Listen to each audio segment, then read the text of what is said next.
Sa panahon ngayon, hindi na mapigilan ang mga taong may kakayahang lumikha ng mga makabagong teknolohiya na magagamit natin sa hinaharap. Hi guys! Welcome back sa iChanFo TV.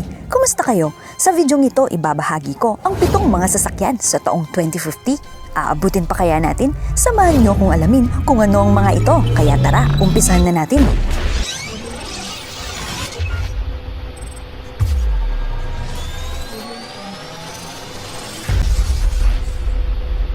Number 4. Future Public Transportation. Ito ay isang ideya sa hinaharap ng makabagong transportasyon na magagamit sa bawat araw. Pinapatakbo ito ng isang linya ng kuryente sa ibaba ng sasakyan, tulad ng overhead line o overhead wire na kadalasang ginagamit upang maipadala ang elektrisidad na enerhiya sa tram trolley o tren nito. Iniiwasan din ng sasakyan ang pagkakaroon ng gasolina, cooling equipment, batteries, gearboxes upang ang sasakyan ay maging magaan sa kanyang paglalakbay. Walang taong nagpapatakbo dito kundi tanging electric drive lang at isang drive control system na tanging nagmumungkahi sa kanyang mga lokasyon. At kapag nakarating naman ito sa kanyang istasyon, bumababa ito sa kanyang altitude mula sa 4 na metro hanggang 6 na metro mula sa lupa.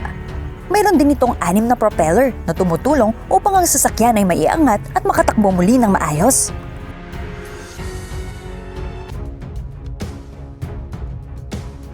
Number 3. Fire Truck of the Future.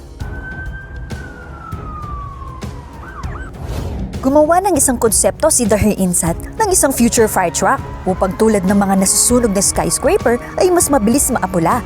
Dinisenyuhan ng ganitong sasakyan upang maibsan ang mga trapiko. Dahil alam naman natin na kapag may sunog, ang mga bumbero ay hindi agad nakakarating lalo na kapag traffic.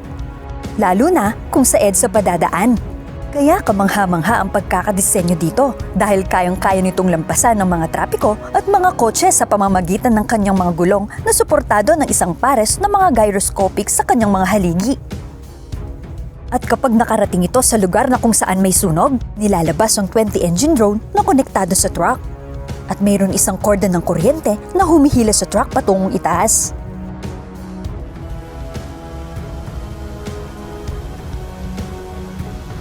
Ang drone ay may higit at sapat na lakas upang umakyat sa lokasyon kasama ang kinakailangang kagamitan ng bumbero.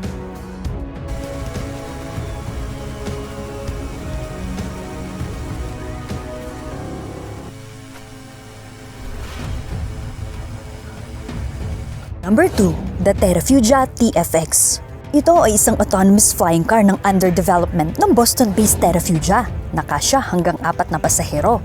Ang sasakyan ay di nangangailangan ng runway dahil kaya nitong mag-take off ng mabilis.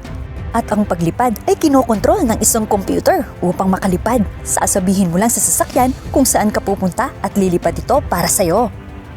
Mayroon din twin electric motor pads na nagdi-distribute sa kanyang electrical system upang ito ay mas mabilis na makalipad. Pinalakas rin ito ng 600 horsepower electric motors at 300 horsepower fuel engine. Ang TFX ay kayang lumipad hanggang 500 miles o 805 kilometers sa kanyang paglalakbay at kayang tumakbo sa bilis na 200 miles per hour or 322 km per hour na di kinakailangang i-refuel o i-recharge. At kapag nakapag-landing ito sa lupa, agad-agad din itong nakakapag-transform tulad ng isang kotse, hindi lalampas ng 1 minuto. Wow, ang cool! Bago ko po ipagpatuloy sa number 1 ay makahingi po sana ng subscribe sa inyo. Paabutin po natin sa 5,000 subscribers ang ating munting channel at para lagi-lagi na rin po kayong updated sa mga bago kong videos. Okay, i-continue na po natin. Number 1. Renault Float. Ang sasakyang ito ay dinisenyohan upang kunin ang atensyon ng mga tao sa Facebook at sa mundo ng mga kotse. Ang glass machine nito ay tulad sa itsura ng isang bola. Lumulutang din ito sa kalsada gamit ang teknolohiya na ang tawag ay magnetic levitation. Napapalutang nito ang kanyang sarili. Nakakatuwa rin dahil wala itong gulong. Mayroon itong transparent exterior glass at silver bucket seat na pwedeng sumakay sa loob ang 1 or 2 tao. At mas pinadali rin buksan ang kanyang mga pintuan dahil ito ay may sliding door.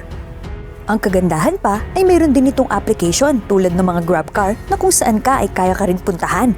Nagfa-function din ng sasakyan kapag ito ay may lubak na dinadaanan at nakakaiwas ito sa ganoong pagkakataon. Sa panahon natin ngayon ay mas lalo pang paangat ng paangat ang ating teknolohiya.